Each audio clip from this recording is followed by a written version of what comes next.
What up, fam? This is Tatiana King-Jones, and I'm here at New York Comic Con 2019, and we're here talking with the cast of Resident Alien on SYFY.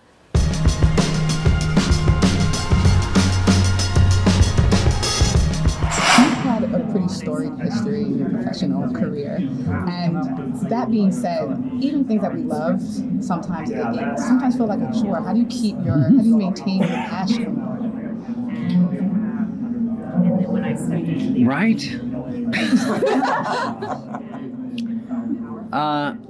I just did a play.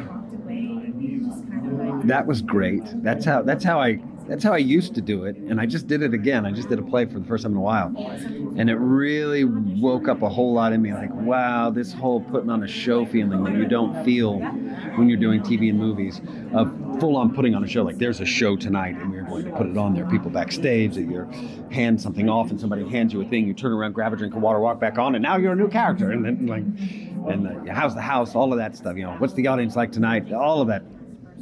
It woke up the thrill of performing in me that is what I first sought out when I was a young person, getting into acting. But this show is fantastic. There's collaboration in this, and to have a character that has so much playfulness in it, that there's so much room to play with inside of it. That's what I keep saying. I feel so lucky to get to do this. I really do, to get to play the guy, to play Harry. There's when we're gonna see him trying to learn to put on a tie, and his flawed thinking. He's killed a man. He's got to get that body. And the body looks like him. Nobody can find this body. It really gives away the game.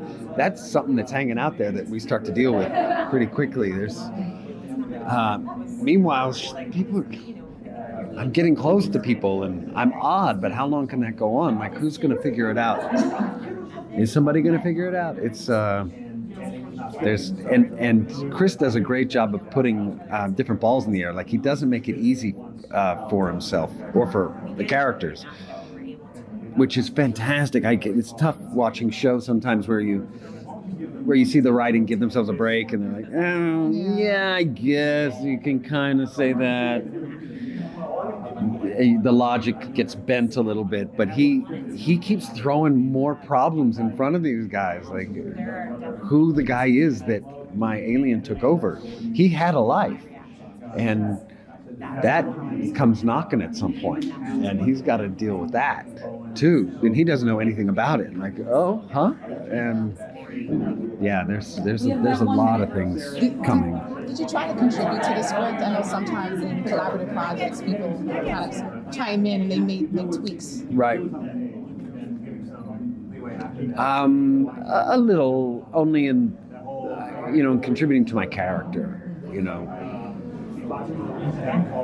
An actor, and the way an actor looks at a script is different from how a writer looks at a script. Once you put on the character what the character wants, you're following different things in the story when you're following only one story. So I'll find things that I'll say, wait a second, I said this here, and then 6 pages later I say this.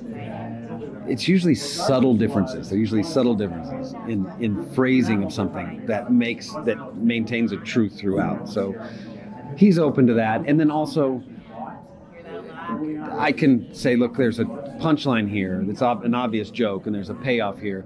I've got 3 pitches on that payoff. Can I say this? Can I say this? Can I say this? And then he's way open to that. And you saw it in the pilot, the beatbox thing with the sheriff and his deputy. That was not in the script. And that was not in the script at all. That was something that they were like, oh, you can do that? That's great. Well, we have to put it in the show then. Like, really? And it is so part of the character of the show. Like, when I watched it, I'm like, if I wasn't in the show, that moment, I would have to watch this show from this point on to see those types of oddball things.